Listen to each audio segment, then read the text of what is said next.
Okay, we're back. So sorry to be the headless horseman in this scenario, but best if you just get a lot of the fretboard and my fingers in the left hand, I guess, at this stage. Try to figure out what's what in those first three frets. So I'm presuming we had a look at the C, A, G, E, D chord repertoire stuff.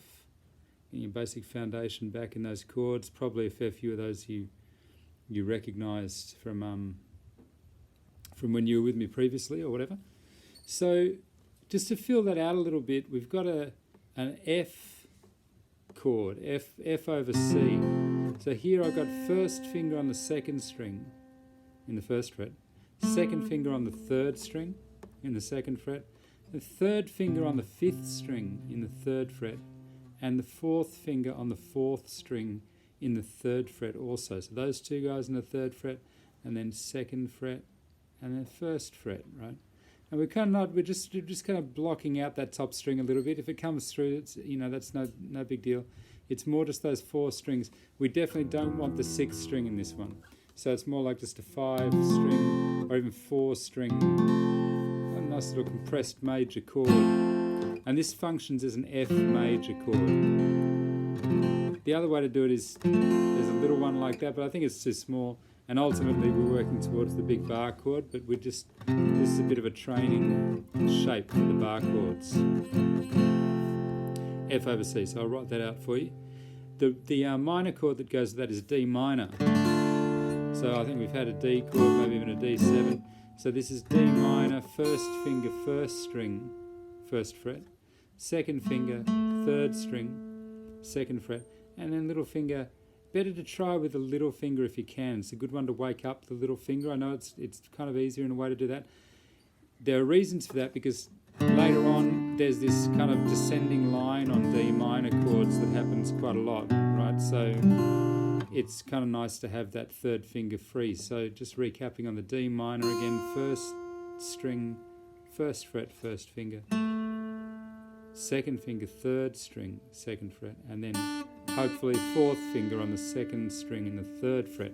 And we're just strumming 4 strings there. So, 5 and 6 not included. So just getting used to coordinating the right hand with the shape in the left hand, because obviously we can't always strum all 6 strings with chords. Okay, so we've got F over C, D minor. You can see how they kind of live together. They're going to turn up in songs together at some point. Okay, so that's to go with the chord repertoire stuff. I'm going to send you more chord diagrams. So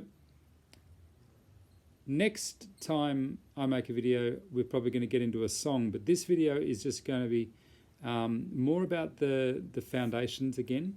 So one of the foundationary things that we really need to get a grip on, pardon the pun, is the minor or bar chords, and that starts with a B minor chord, really. That's kind of like the easiest, or for whatever reason, it's kind of the first venture out of just our normal kind of open chords in the first 3 frets. B minor is a good one to start with. So when we say bar, that essentially means that we're covering a fret with the first finger, and it's like the nut of the guitar. It's like we're starting, it's like we're kind of blocking off everything behind, and we're building in front of this new beginning here. So in this case, we want a B note, which is actually on the 5th string in the 2nd fret. So when we play this chord, we're not strumming the 6th string. It's kind of deceptive because bar you'd think that you'd go right over the 6 strings, but with these particular types of bar chords, this A family bar chords, it's from the 5th string like that. And then that first finger, however, is also covering the 1st string in that fret, right? And that would also seem pretty awkward, but once you cover 4, 3 and 2 with the other fingers, you're just left with 5 and 1 to be played by this finger. And this is actually the same as an open A minor chord. We've just moved it 2 frets up to become B minor. Talk a little bit more about the theory of how bar chords are put together a bit later on, but you can see there's something happening there. It's just a transferable shape. So first finger's in the second fret. That second finger's on the second string in the third fret. And that third finger is on the fourth string in the fourth fret, and the little finger is on the third string in the fourth fret.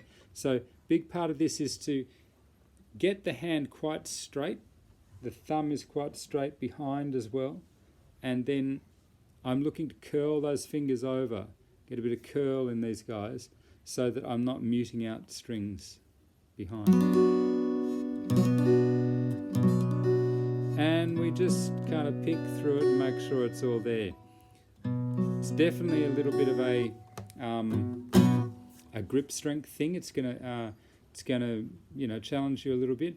But if you can just persevere to try to get it to be reasonably clear once, there's a bit of a challenge every time you sit down to play the chords. That's pretty good, right? So that's B minor, and then we've got F over C and D minor.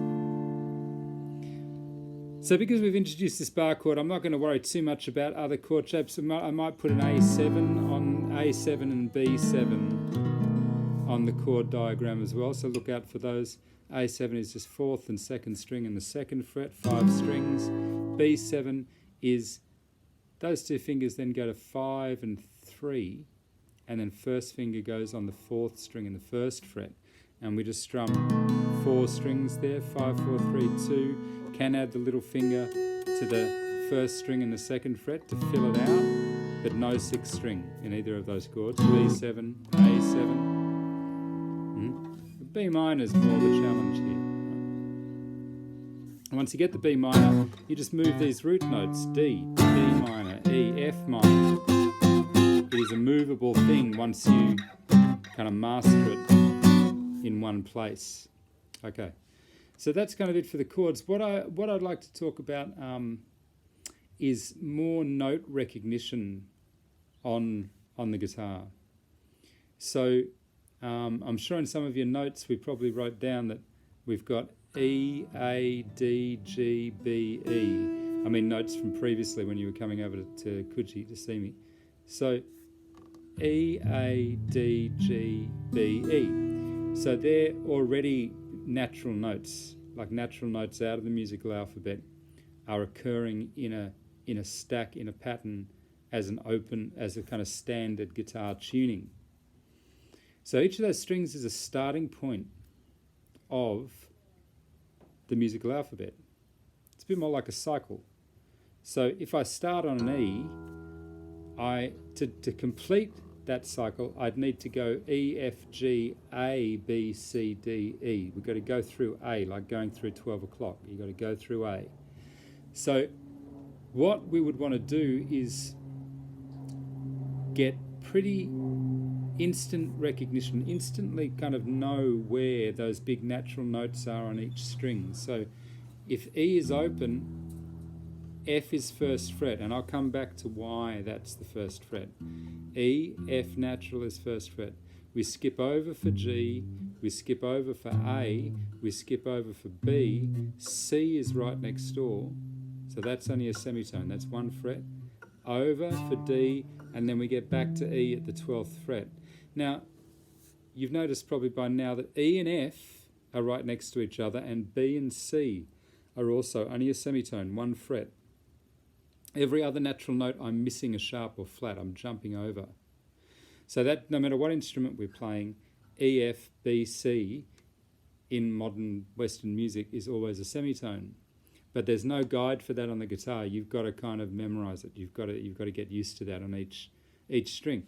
And if I get that pattern right, I get back to my E on the 12th fret. If I thought that B and C were separate, or if I thought that E and F, if F started there or something, I'd mess up the pattern. I wouldn't get back to that octave point. I wouldn't get back to completing the cycle on the 12th fret to E here.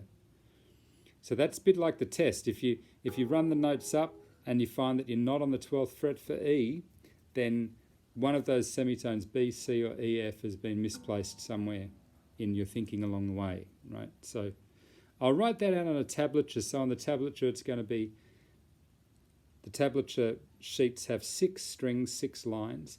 On number 6, I'm going to put the fret number and then the note letter underneath, right? So F, G, A, B, C, D, E, and then indicate that E and F and B and C are a semitone right next door to each other. It's like on a piano where you see the two white keys next to each other, and every other white key has a black key in between, and that black key is the sharp or the flat. The two white keys are the E and F and the B and C combo playing out through the different octaves on a keyboard as well. Okay, so if we start on E, that's what's going to happen. We're going to get back to E. If we start on A, you see the pattern's different. A and B aren't next to each other. There's actually a B flat. So we go to B, but B and C, there's nothing between B and C. No B sharp, no C flat. C goes to D, goes to E, F is next door, G is over, and then I'm back to A. So I got it right, no dramas. Even if you just get really clear on that 6th and 5th string to the point where if someone asked you to find E on the 5th string, you just know where it is. If you want to know where G is on the 6th string, you got it, you know. C, G on the 5th string, you know. So, and the dots can kind of help you too. The dots are kind of references for, especially these 3, 5, and 7 are showing some